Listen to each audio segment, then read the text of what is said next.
या आगे से अंदर ले लीजिएगा।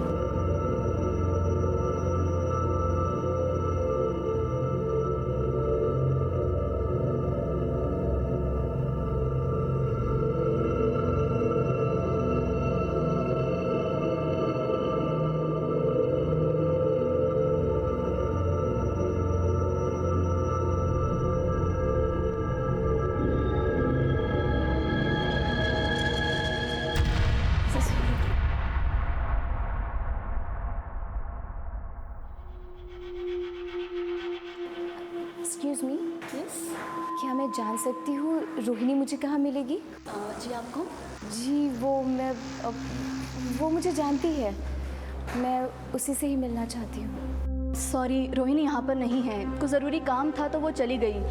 बट आप अपना नाम बता दीजिए, मैं उन्हें इन्फॉर्म कर दूँगी कि आप मिलने आई थी।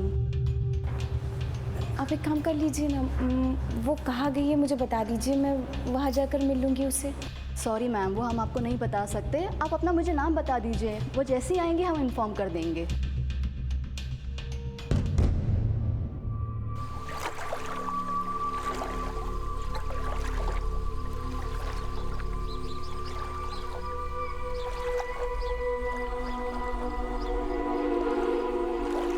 मनोहर, तुम्हारा बेटा तो इतनी ठंड में सुबह सुबह स्नान करके निकला है, क्या बात है?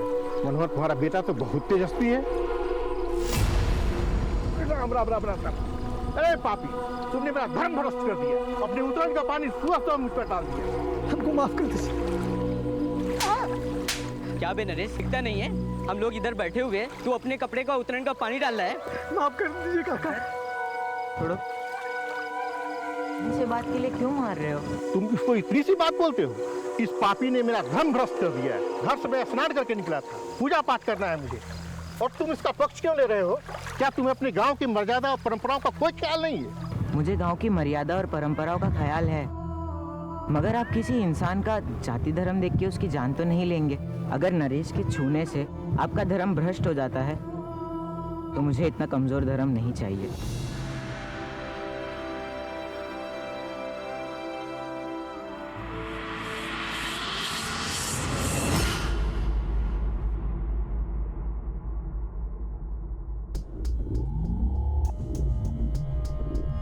सर, हमने नजर रखी हुई है, कोई हलचल नहीं है। देख गुड्डू, ऑर्गन ट्रेड का एंगल तो है इस केस में। अब तू हमें बता दे, अगर बाद में पता चला ना कि तू कुछ भी जानता है तो प्रॉब्लम हो जाएगी तेरे लिए, समझा? अरे साहब, ये धंधा मैं बहुत पहले ही छोड़ चुका साहब। अगर ऐसा कुछ भी उस लड़के के साथ हो ना साहब, ये खबर उड़ते उड़ते मेरे कानों तक जरूर आती साहब। साहब, ये बाहर का एंगल है। सर, स्कूल से एक न्यूज आई है। किरण जी, ये वही अंकित है ना जिसने अभिनव और आशुतोष के साथ खंडर पे जाने की बेट लगाई थी? आज रात तू खंडर में जाएगा ये प्रूफ करने कि वहाँ कोई भूत नहीं है। जी सर। और अब ये अंकित भाग गया है? सर, अंकित अकेला ऐसा लड़का नहीं है जो स्कूल से भाग गया है, और भी लड़के हैं जो स्कूल से भाग गए हैं। असल में जिस माहौल में ये पैदा होते हैं, पलते हैं, उन्हें स्कूल की पढ़ाई अनुशासन जेल जैसी लगती है। मतलब?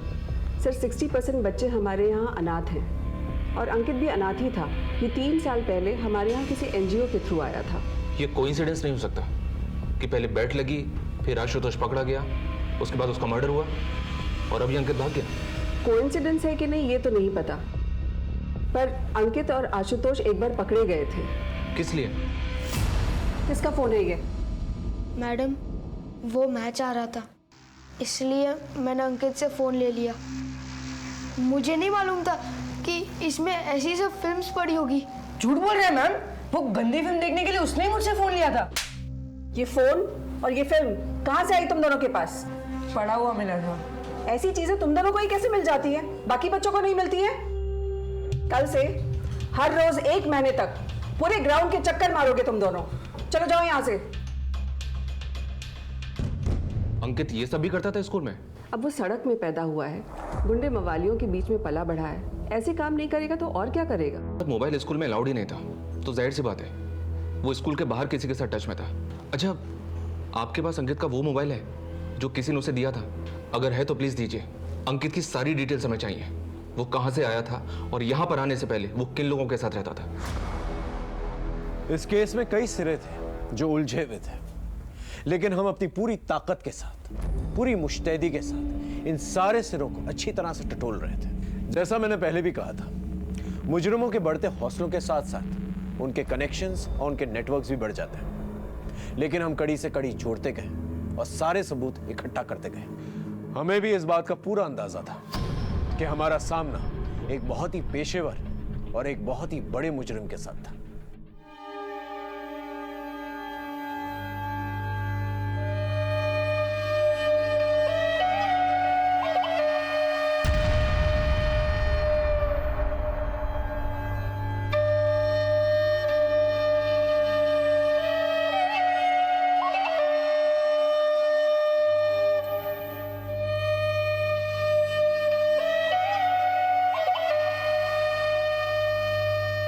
ये बड़ी गलत बात है शंकर। ये औरतें तुमसे अपनी मेहनत की मजदूरी मांगने आई, तुमने इनकी पिटाई कर दी। ये तो ठीक नहीं। चलो इनसे माफी मांग मांग लो। इन लोग से माफी मांगे। अरे गुणानंद भैया, हमें कोई माफी वाफी नहीं चाहिए। सही कह रही है, एकदम सही कह रही है। अबे जब इनको पीटने में कोई आपत्ति नहीं है तो तुम काहे क्रांति का झंडा उठाए घूम रहे हो बे? ये क्रांति की बात नहीं है शंकर, ये न्याय की बात। देखो, आज तुम्हारे शरीर में बल है, ताकत है, तो तुम इनको मारते हो, पीटते, चुप रहती, बोलते नहीं। लेकिन ये ना भूलो कि इनके पास भी सत्य का बल है। तुम जानते हो तुम बौड़ा गए हो, तुम्हारा दिमाग खराब हो गया है, तभी तुम ऐसी बहकी बहकी बात कर रहे हो, समझे? देखो, हमको यहाँ पे तमाशा चाहिए नहीं। जितना तामा झामा है ना तुम्हारा ये सब लपेटो और निकलो यहाँ से, समझे? जैसी प्रभु की इच्छा। काका, बहुत सम्मान करते हैं हम आपका, लेकिन अब एक बात तो तय है कि जब तक शंकर इन गांव वालों से माफी नहीं मांगेंगे और इनकी मजदूरी नहीं देगा, तब खेतों में काम नहीं होगा। और हम सब भी यहीं बैठे रहेंगे काका, देखते हैं प्रभु की क्या इच्छा है ना? चलो बैठ जाओ भाइयों, बैठो, बैठ जाओ, बैठो सब अपना ही बैठो।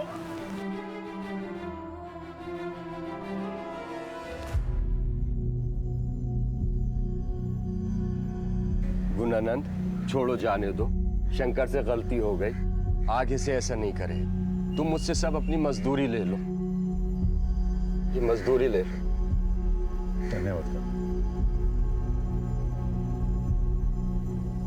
बोल इनसे, आगे से किसी को नहीं मारेगा। माफी मांग इनसे, बोल।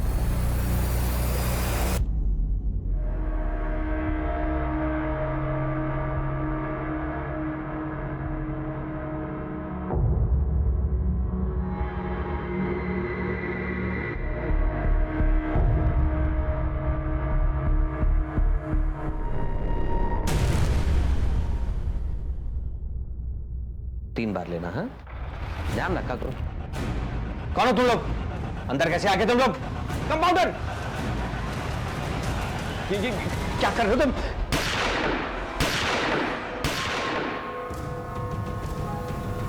सर, हमने लास्ट ईयर के सारे केसेस को छाना। इनमें से 12 केसेस हमारे मतलब के हैं, जिनमें विक्टिम की उम्र 14 से 18 साल के बीच है। 7 लड़के और 5 लड़कियां। 7 लड़कों में से 5 लड़कों के ऑर्गन निकाले गए हैं, जबकि सभी लड़कियों के रेप किए गए। 2 लड़कियां तो ऐसी हैं सर जिनके ऑर्गन्स भी गायब थे। और सर, कुछ केसेस तो ऐसे हैं जो आशुतोष के केस से काफी सिमिलर हैं। 3 लाशें तो उसी तालाब में मिली थी। और सर, ये ऑर्गन वाली बॉडी, ये बिल्कुल आशुतोष की बॉडी की तरह ऑपरेट की गई है। ऑर्गन्स को निकालने का तरीका इतना ब्रूटल था कि चांसेस कम है कि ऑर्गन को बॉडी से निकालने के बाद उनका कुछ यूज हो पाया। ब्लैक मैजिक का कोई कनेक्शन? सर, कुछ बॉडीज पर मार्किंग मिली थी। ऑलमोस्ट आधी बॉडीज को दागा गया था, लेकिन 2 लाशें ऐसी थी जिन पर कोई मार्किंग नहीं थी। लेकिन एक बात है सर, ऑर्गन को बॉडी से निकाला तो गया है, जैसे कि आशुतोष की बॉडी से निकाला गया था। इतने सिमिलर केसेस और किसी ने ध्यान तक नहीं दिया। इनमें से किसी की पहचान हुई है? जी सर, इनमें से 4 लड़के और 3 लड़कियों की पहचान हो गई थी, लेकिन बाकी बॉडीज अनआइडेंटिफाई ही रह गई थी। इन अनआइडेंटिफाइड बॉडीज को आइडेंटिफाई करो और इनसे रिलेटेड जितने भी थाने हैं उनमें पूछताछ करो, देखो क्या निकल कर आता है। इतना सारा कनेक्शन है तो कोई ना कोई कॉमन लिंक जरूर होगा। और स्कूल में भी पता करो इन अनआइडेंटिफाइड लाशों के बारे में। इतनी सारी लाशों का एक ही तरीके से काटा जाना बहुत सारे सवाल खड़े कर। इस अंकित के बारे में कुछ पता चला? अभी तो कुछ पता नहीं चला। मोबाइल की स्कैनिंग चल रही है, शायद उसमें कुछ मिले।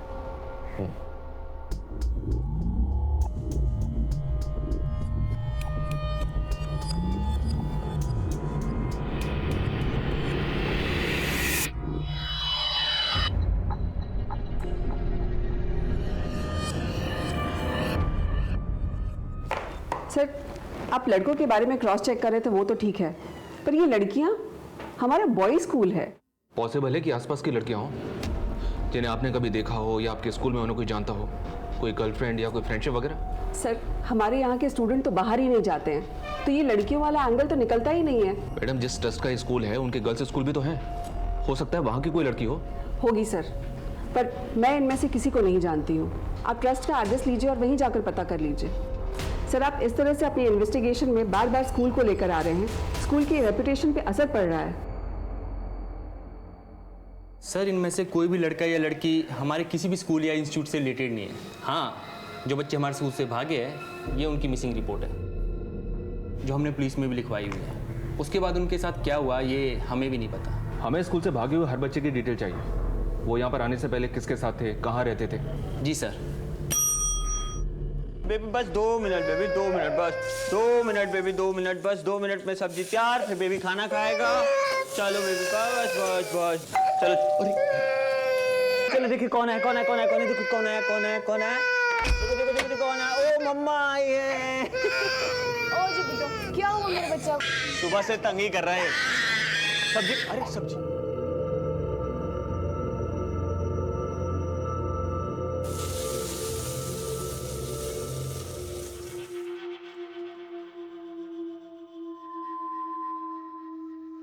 गौतम, तुम्हें मेरी वजह से क्या क्या सहना पड़ रहा है? क्या हो गया अचानक? तुम जानती हो चाहे कुछ भी हो जाए मैं हमेशा तुम्हारे साथ हूं। अच्छा बताओ, तुम्हारा काम कैसा था? ठीक ही था, पर हुआ नहीं। अगर हमें इस बार का चुनाव जीतना है ना, तो कुछ अलग करना पड़ेगा। हम अपने क्रेडिट पर चुनाव नहीं जीत सकते। वो गुणानंद है ना, वो जनता का मसीहा बन बैठा है। अच्छा, अभी जागे हैं आप। सरकार, ये जो बुद्धि आपको आई है ना, बहुत देर से आई है, समझे? क्या लूट मचाए हो पिछले 5 साल तक, और जिस टाइम पे आप लूट मचा रहे थे ना, वो गुणानंद जनता के बीच में जाके उनके लिए काम कर रहा था, इसीलिए मसीहा बना है। हमारी एक बात ना आप कान खोल के सुन लीजिए, आपकी इस नेतागिरी में ना बहुत सारा पैसा लगाए हम, अब हम नुकसान नहीं उठा सकते। तो ये गुणानंद का हिसाब किताब कीजिए, समझ रहे? क्या कि हमारा पैसा ना मेहनत का पैसा, ब्याज सहित असूलेंगे। वक्त के साथ साथ ये केस भी बड़ा और संगीन होता चला जा रहा था। नए नए खौफनाक और खतरनाक मामले रोशनी में आ रहे थे, क्योंकि लोगों में डर का माहौल बना हुआ था, इसलिए कोई भी खुलकर सामने नहीं आना चाहता था। लेकिन कोई ना कोई कहीं ना कहीं पहल जरूर करता है। इस केस में अपराध के खिलाफ मोर्चा खोलने वालों की, आवाज उठाने वालों की जितनी सराहना की जाए उतनी कम है, क्योंकि इसी के जरिए इस अपराध का महाजाल हम काट सकते थे। सलाम साहब, बोल। एक खबर लाया आशुतोष के बाप के बारे में। क्या खबर? सर, आजकल कुछ ज़्यादा ही भगवान को मानने लगे। तो इसमें खबर जैसा क्या है? आप ही तो जादू टोने का एंगल ढूंढ रहे थे ना, इसलिए सोचा बता दूं। आप तो जानते हो छोटी मोटी बात के लिए आपको डिस्टर्ब नहीं करता। तो बड़ी बात बताना। आशुतोष और उसके बाप के रिश्ते के बारे में। सर, एहतियात के तौर पर आदमियों को जब डिटेल्स निकालने के लिए कहा था, तब इस फैमिली के बारे में ये बात पता चली थी, जिसे बहुत ही खूबसूरती से लोगों ने छिपा के रखा हुआ। आजकल बहुत पूजा पाठ करवा रहे हैं। हाँ, तो इसमें गलत क्या है? घर की शांति के लिए करवा रहे हैं। लेकिन हमें तो पता चला है कि ये सब कुछ आजकल में शुरू किया आपने। अचानक से इस तब्दीली की वजह जान सकता हूँ? मेरा बेटा मरा है। आपका नहीं, आपके बड़े भाई का। आशुतोष आपका बेटा नहीं था, ये बात आपने हमसे छुपाई। वो मेरे बड़े भाई का बेटा था, लेकिन मेरे बेटे जैसा ही था। बड़े भाई की मौत के वक्त वो 2 साल का था, तब से पाला है उसे। छुपाने जैसा क्या है? छुपाने वाली बात है पैसा। आपने अपनी बेटी सारिका की शादी के लिए आशुतोष की एफडी तोड़ी, और एफडी तोड़ने के तुरंत बाद उसकी मौत हो जाती है। जी क्या कह रहे हैं सर आप? 5 लाख रुपए के लिए मैं ये सब करूंगा? मैंने कब कहा कि 5 लाख रुपए के लिए आप करेंगे सब? पेपर्स हैं, ये पेपर्स हमने तहसील से मंगाए। ये आपके बड़े भाई की प्रॉपर्टीज के पेपर है, और इसके मुताबिक उनकी मौत के बाद तुरंत ही उनके बेटे के नाम पे हो जाती है सारी प्रॉपर्टीज होते हैं, और उसकी मौत के बाद ये सब कुछ आपके नाम पे हो जाता है। अब इतना सब कुछ के लिए आप ये सब तो करिए। खुद से कातिल ढूंढा नहीं जा रहा और हमारे ऊपर आरोप लगा रहे हैं। अगर आपके पास कोई सवाल है तो पूछिए, वरना मुझे और भी काम है।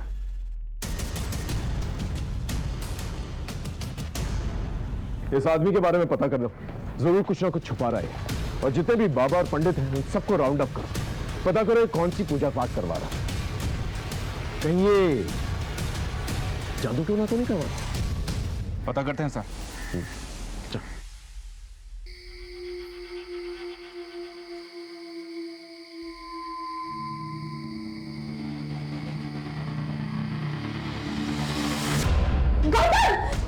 सॉरी सॉरी सॉरी सॉरी, गलती से बटन दब गया था। मैं जानता हूँ तुम्हें अंधेरे से डर लगता है, सो सॉरी। कोई बात नहीं, एक्चुअली सॉरी तो मुझे कहना चाहिए था। फोबिया मुझे है और खामखा तुम्हें तकलीफ में डाल रही हूँ। मैं जानता हूँ तुम्हारा दर्द, तुम्हारे मन में बहुत कुछ चल रहा है पर तुम किसी से शेयर नहीं करना चाहती। पर मैं हूं ना तुम्हारे साथ।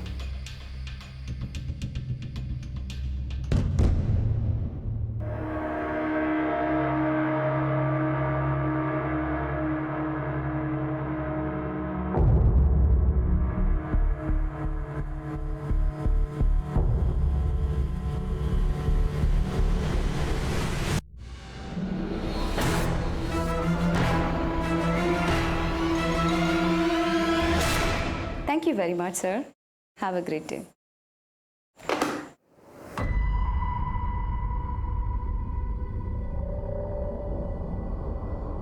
शोनम, हाँ मैं लंच के लिए बाहर जा रही हूँ। अच्छा, आधा घंटा लग जाएगा फिर भी मुझे, तब तक कि तुम रिसेप्शन संभाल लेना, ठीक है?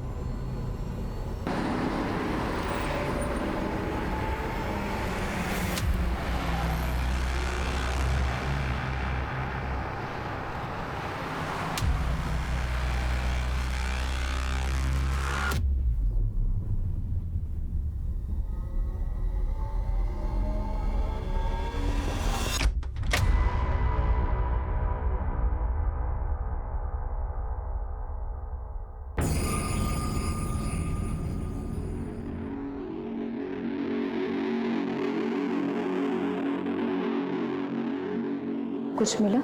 हाँ मिला तो है, मगर मुझे वो तो मिल जाए जिसके लिए मैंने इतना बड़ा रिस्क लिया है।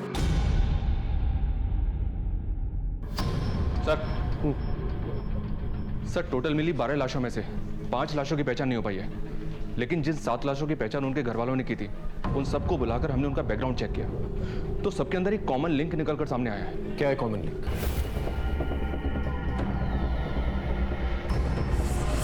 अच्छा, तो इसका मतलब यह हुआ इन बच्चों की फैमिलीज का इन्वॉल्वमेंट कहीं ना कहीं इस मर्डर्स में है, या फिर डर के मारे इन लोगों ने केस फाइल नहीं किया इसके खिलाफ।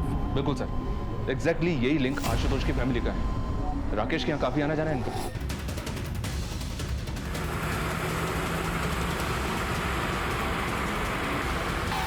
वहां जाके चेक करो, देखो क्या मिलता है। बस प्रशांत अंदर देखो, वहां जाओ। हाँ। क्या हो रहा है इंस्पेक्टर? आप लोग ऐसे कैसे प्रेमाइस के अंदर घुस आए? देखिए मैम, हमें प्लीज अपना काम करने दीजिए, आपको जल्दी पता चल जाएगा। Okay sir. हाँ बच्चे, कुछ पता चला? अंदर कुछ भी सस्पिशियस नहीं मिला। छोटे छोटे बच्चे यहाँ आते हैं, आप लोग की इस तरह की गैर जिम्मेदार हरकत की वजह से देखिए कितना डरे हुए हैं वो। इस तरह आप लोग अंदर घुस आए, वो भी बिना वारंट के। I will complain it to your seniors.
यहाँ पर रोहिणी,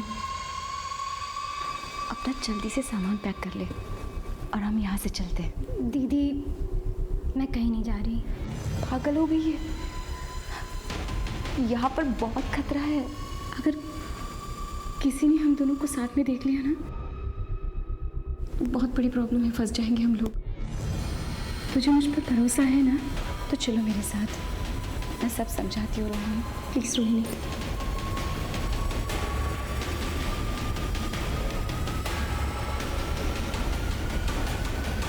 चलो रोहिणी। रुक क्यों गई? चलो। तुम्हें क्या लगता है दीदी, मैं तुम्हारे झांसे में आ जाऊंगी? मुझे तो पहले से ही पता था कि तुम मुझसे जलती हो, और अभी तो मुझसे जलने के और भी वजह है ना तुम्हारे पास। ये पैसा, ये पावर है ना। रोहिणी, ऐसी बात नहीं है बेटा, यहाँ पर कुछ भी सही नहीं है, इसलिए कह रही हूँ। चलो। क्यों दीदी, क्यों सही नहीं है? जब तक तुम कर रही थी सब कुछ सही था, लेकिन तुम पीछे रह गई, मैं आगे निकल गई, तो बस सब कुछ गलत हो गया।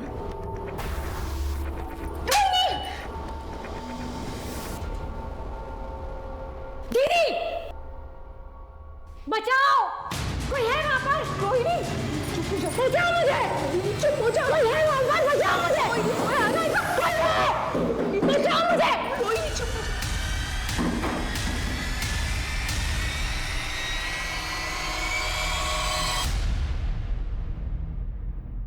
हिमांशु रावत, इतनी लापरवाही। पुलिस डिपार्टमेंट में काम करते हो तो क्या पुलिस के रूल्स रेगुलेशन फॉलो नहीं करोगे? तुम जानते भी हो कितना केओस हो सकता था अगर पब्लिक को इस रेड के बारे में पता चलता। सर, हमारी इन्वेस्टिगेशन की सारी लीड्स इसी जगह पर पहुंच रही थी, इसे हमने रेड मारी। आगे से इस बात का ख्याल रखना, मुझे इन्फॉर्म किए बिना तुम इस केस में कोई भी कदम नहीं उठाओगे। पिछले हफ्ते एक टीम ने रेड मारने की परमिशन मांगी थी। ये फाइल स्टडी करो। ये क्या सर? एक टीम और भी है जिसने सेम जगह पे छापे मारने थे। कौन सी टीम? जी, इस केस के बेसिस पर ही हमने कमिश्नर साहब से रेड के ऑर्डर मांगे थे, बट इनफ एविडेंस ना होने की वजह से ऑर्डर इशू नहीं हुए थे। ये कौन सा केस था? एक आदमी की बीवी गायब हो गई थी। सर, मेरी बीवी वैदेही, वो बोल के गई थी कि वो ऑफिस के काम से शहर से बाहर जा रही है, पर तब से अभी तक वो वापस नहीं आई। कहाँ गई थी वो? पता नहीं सर, कुछ बताया नहीं। सर, मैंने ऑफिस से पूछताछ भी की, पर उन्होंने कहा कि वैदेही शहर से बाहर कहीं गई नहीं ऑफिस के काम से। जब हमने इस औरत के ऑफिस से पता किया तो हमें ये पता चला कि वो औरत अक्सर अपने पति से झूठ बोल करके कई शहरों में जाया करती थी, जबकि उसके ऑफिस से कभी भी काम के सिलसिले में उसको शहर से बाहर भेजा ही नहीं गया था। फिर ये कहाँ जाती थी? पहले तो हमें ये अफेयर का एंगल लगा, फिर हमने उसके पति से बात की। देखिए, आपकी बीवी ऑफिस के काम से तो बाहर जाती नहीं थी, और आपका ये कहना है कि उसका कोई अफेयर भी नहीं था, फिर वो आपसे झूठ बोल करके आखिर जाती कहाँ थी? सर, मैं श्योर तो नहीं हूँ, पर उसकी एक बहन थी रोहिणी, जो शादी से पहले कहीं चली गई थी। हो सकता है वैदेही उसे ही ढूंढने जाती हो, क्योंकि हमेशा वो यही कहती रहती थी कि उसको वो ढूंढ के रहेगी। कहाँ से गायब हुई थी उसकी बहन? सर, कभी उसने मुझे बताया नहीं। जब हमें वैदेही की बहन रोहिणी की गुमशुदगी के बारे में पता चला, तब हमने अपनी इन्वेस्टिगेशन फिर से शुरू की। हमने वैदेही की पूरी ट्रैवल हिस्ट्री निकाली, अलग अलग उन शहरों की जहाँ पर वैदेही जाया करती थी, और हर उस जगह के बारे में जहाँ के लिए उसने ऑटो बुक किया था, और वो सब वैदेही को एक ही पॉइंट पर लेकर के गए थे, नेटवर्क्स की इन बिल्डिंग्स पर। जी, और आखिरी बार वैदेही जब गायब हुई तब भी वो ऑटो से इसी बंगलों पर गई थी, जो इसी नेटवर्क की प्रॉपर्टी है। हमें डाउट है कि वैदेही और उसकी बहन रोहिणी का गायब होना इन लोगों से ही रिलेटेड है, और शायद इसीलिए वैदेही अलग अलग शहरों में जाया करती थी, और इसीलिए उसने अपने पति को कुछ भी नहीं बताया था। हो सकता है जान के खतरे को लेकर के डर रही होगी।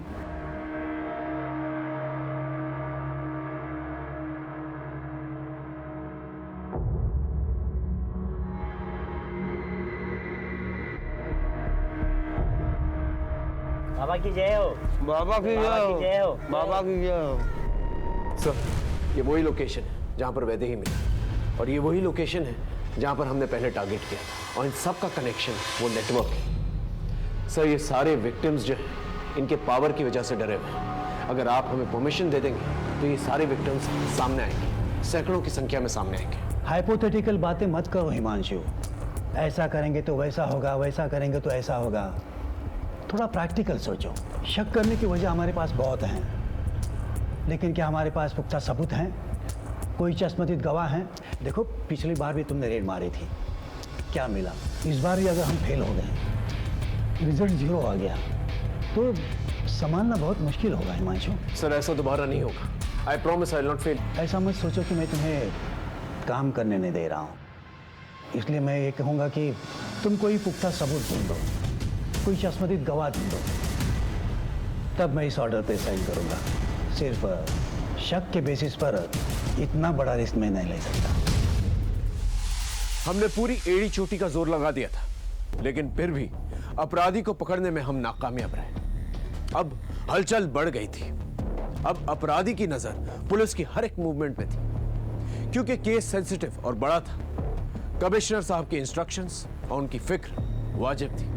हम कोई गलती नहीं कर सकते थे और ना ही खुलेआम हाथ डाल सकते थे। ऐसे में हमने ठोस और पुख्ता सबूत जमा करने शुरू किए। एक कहावत तो आपने सुनी ही होगी, पाप का घड़ा एक ना एक दिन जरूर भरता है। शायद वक्त आ गया था कि इस गुनहगार की किताब के पन्नों में कानून की सजा के पन्ने अब लिखे जाएं। ये आपने लिखवाई थी? जी सर, मेरे पति ऋतुराज की हत्या इन्हीं लोगों ने करवाई है, क्योंकि उन्होंने इन लोगों के लिए काम करने से मना कर दिया था। वो लोग इतने बड़े हैं कि पुलिस कुछ नहीं कर पाई। बस शूटर मिला, इंसाफ हुआ।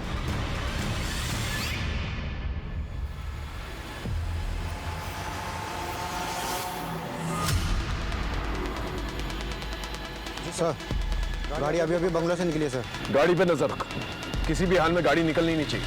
ओके सर, अब तो सबूतों के साथ साथ गवाह भी मौजूद है। हाँ सर, वो वही है हाईवे पर।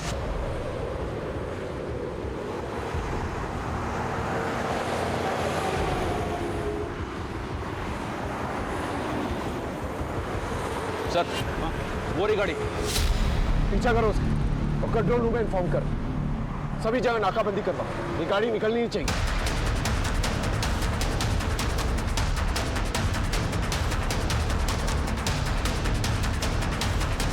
तेज चलो।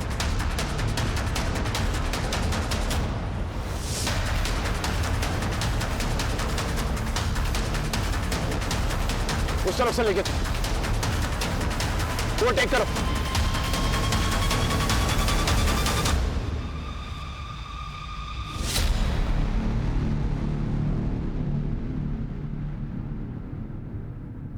सर, अब तो सबूतों के साथ साथ गवाह भी मौजूद है। हमारी टीम्स रेडी है, बस आपके ऑर्डर्स की जरूरत है। देखो मैडम, आप पीछे तो नहीं हटेगी? नहीं सर, उस आदमी को मैं सलाखों के पीछे देखना चाहती हूँ और उसके लिए मैं कुछ भी करूंगी। सर, हम जितनी देर लगाएंगे वो इतनी दूर चला जाएगा। प्लीज।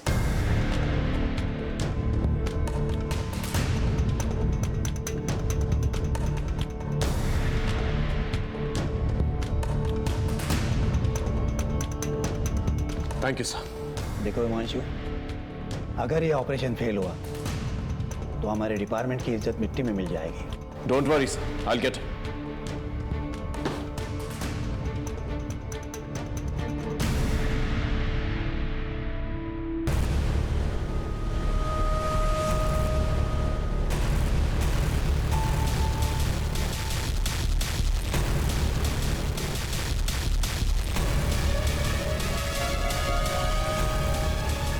लगता है हमारे बेटे में कुछ तो विशेष है। एक दिन ही हमारा नाम जरूर रोशन करेगा।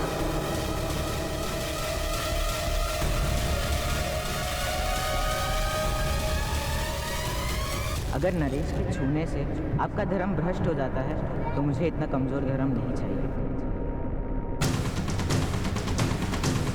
जब तक शंकर इन गांव वालों से माफी नहीं मांगेंगे और इनकी मजदूरी नहीं देंगे, खेतों में काम नहीं हो पाएगा। देखते हैं प्रभु की क्या इच्छा है ना।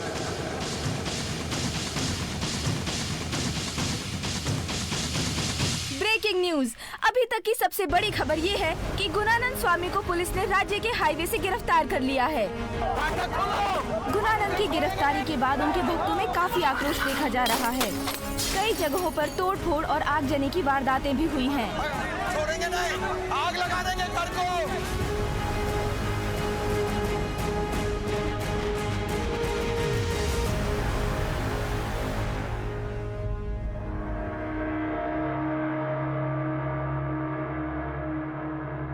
इंस्पेक्टर साहब, मैं एक सन्यासी हूँ और आप मुझ पर ये इतने घिनौने आरोप लगा रहे हैं, वो भी बिना किसी सबूत के।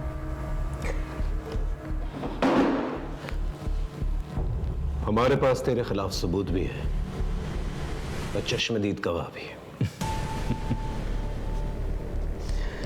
कितने बड़े अफसर हैं आप, फिर ऐसी नादानों जैसी बातें क्यों कर रहे हैं?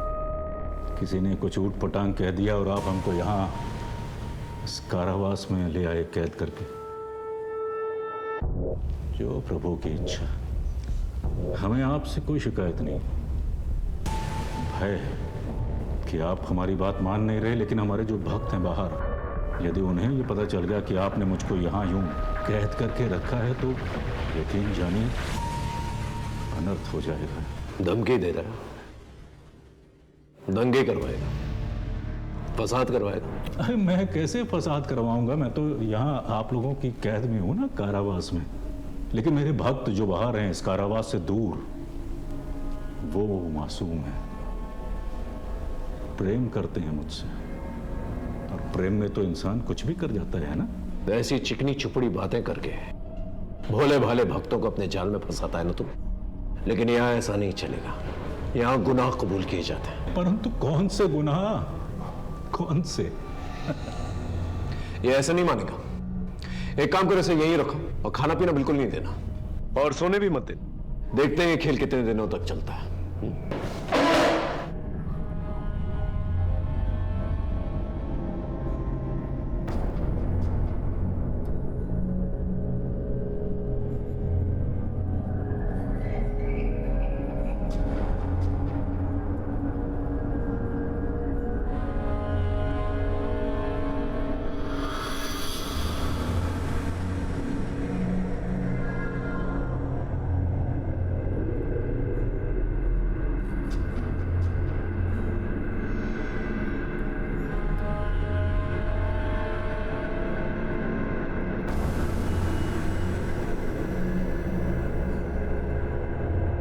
सर, हाँ, आपका फॉर्मूला काम कर गया, बोलने को तैयार हो गया है। हर इंसान को उसके तरीके से हैंडल करना पड़ता है। चल।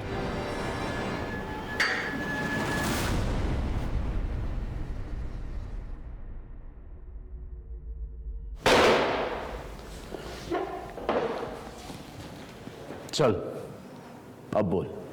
न जाने 2-3 लोगों ने क्या बक दिया, आप तो मेरे पीछे ही पड़ गए इंस्पेक्टर। ये दीवारें ज्यादा दिन तक रोक नहीं पाएंगे इंस्पेक्टर। ऐसी चिकनी चुपड़ी बातें करके भरतपुर से पूरे भारत के लोगों को धोखा दिया है तूने। बचपन से मेरे बाबा को लगता था कि कुछ खास है मुझे, कुछ तो बड़ा करूंगा मैं, और धीरे धीरे यही बड़ा करने की धुन मुझ में सवार होती चली गई। गुणानंद बाबा की, गुणानंद बाबा की, गुणानंद बाबा की। धीरे धीरे मुझे समझ में आ गया कि लोगों पर राज करने के लिए उनका विश्वास जीतना बहुत जरूरी है। बस फिर क्या था, मैं लोगों की भलाई के काम करना शुरू कर दिया मैंने, और लोगों का विश्वास दिन प्रतिदिन मुझ पर बढ़ता चला गया। बस फिर क्या था, पैसे मेरे कदम चूमने लगे। बड़े बड़े लोग आते थे मेरे सामने, सिर झुकाते थे, मैं जो चाहता था वो करता था। और तूने इस पावर का इस्तेमाल अपनी इमेज बढ़ाने के लिए किया। लड़कियों का रेप किया, बच्चों को मारा, काला जादू किया। लेकिन ऋतुराज ने क्या किया था? उसे क्यों मार डाला? ऋतुराज हमारे लिए मारकाट वाले काम करता था, जादू में इस्तेमाल करने के लिए। पर पता नहीं क्या हुआ, सब धीरे धीरे उसका मन इन कामों से हटने लगा, और एक दिन बिना बताए सबको छोड़कर भाग गया। खतरा था वो हमारे लिए। अभी भी देर नहीं हुई है ऋतुराज, काम पर लौटा। क्षमा करें महाराज, जितनी गलतियां मुझसे होनी थी वो हो चुकी। मैं अब और गलती नहीं करना चाहता। मुझसे यह पाप के कारोबार का बोझ नहीं सहा जाता।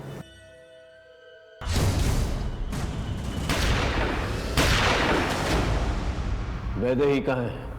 आशुतोष के माता पिता की तरह वैदेही और रोहिणी के माता पिता भी हमारे भक्त थे, और उन्हें परम ज्ञान देने के लिए हमें सौंप गए थे। सौंप गए थे और तूने उनका शोषण किया।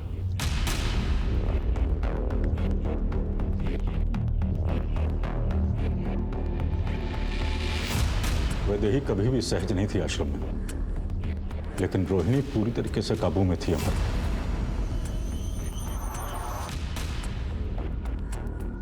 6 साल दोनों आश्रम में रहे, परंतु उनके माता पिता की मौत के पश्चात वैदेही आश्रम से भागने में सफल हो गई। लेकिन वैदेही रोहिणी को आश्रम से निकालने के लिए लगातार प्रयास कर रही थी और एक दिन वो रोहिणी तक पहुंच भी गई, लेकिन रोहिणी ने उसके साथ जाने से इनकार कर दिया।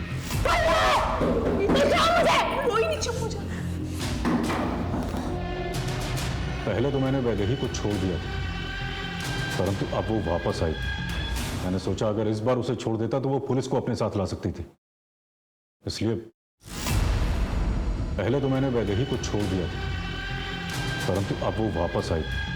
मैंने सोचा अगर इस बार उसे छोड़ देता तो वो पुलिस को अपने साथ ला सकती थी, इसलिए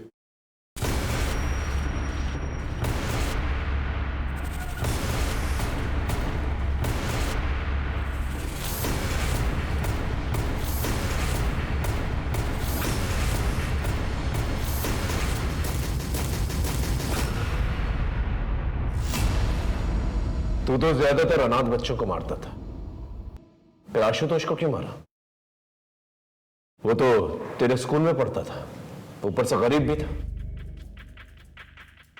उसका बाप मेरा भक्त था और वो गरीब नहीं था।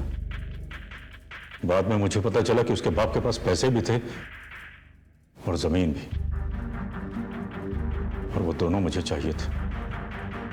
इसलिए मौका मिलते ही मैंने उसके बाप को अपने झांसे में ले लिया। दोनों लड़कों ने अघोरी की बुलाई हुई आत्माओं को भगा दिया है महाराज।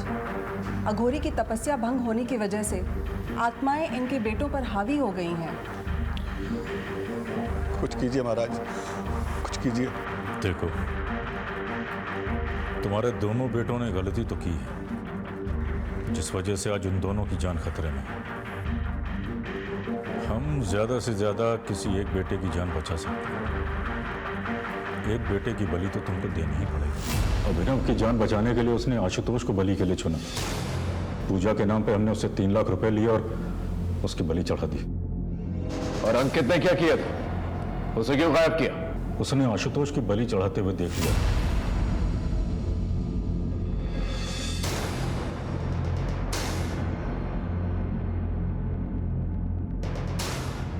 ना जाने तूने कितनी जमीनों का गबन किया है, कितने घरों को बर्बाद किया है, कितने भोले भाले मासूम लोगों को हमेशा हमेशा के लिए मिटा दिया है। अपना साम्राज्य फैलाने के लिए कितने लोगों को बलि का बकरा बनाया, और ना जाने कितनी लाशों पर चल के तो यहां तक पहुंचा है। लेकिन अब नहीं।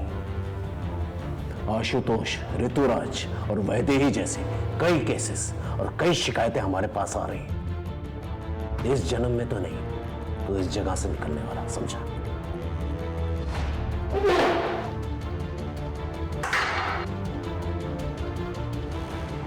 आज दुनिया के हर एक कोने में ऐसे बाबा हैं जो आध्यात्मिक होने के साथ साथ बड़े बड़े और अच्छे अच्छे काम करते हैं, और लोग भी आंख बंद करके उन पर विश्वास करते हैं।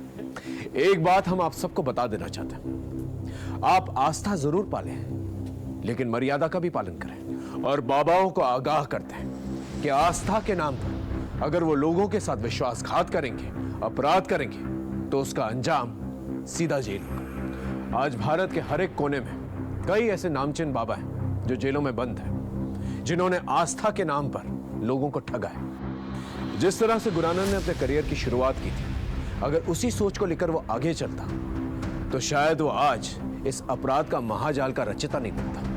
हम इन बाबाओं को ताकतवर बनाते हैं, और इस ताकत और भरोसे का ये लोग नाजायज फायदा उठाते हैं। और फिर ना ही सिर्फ ये लोग अपना नाम खराब करते हैं, बल्कि अपना अंजाम भी खराब करते हैं। हर दस्तक को पहचाने, और याद रखिए, धर्म के खिलाफ काम करने वाला कभी धार्मिक नहीं हो सकता। इसी के साथ मैं आपसे विदा लेता हूं, फिर मिलेंगे एक नए केस के साथ। तब तक देखते रहिए क्राइम पेट्रोल दस्तक, क्योंकि मकसद बताना नहीं, बचाना है। जय हिंद।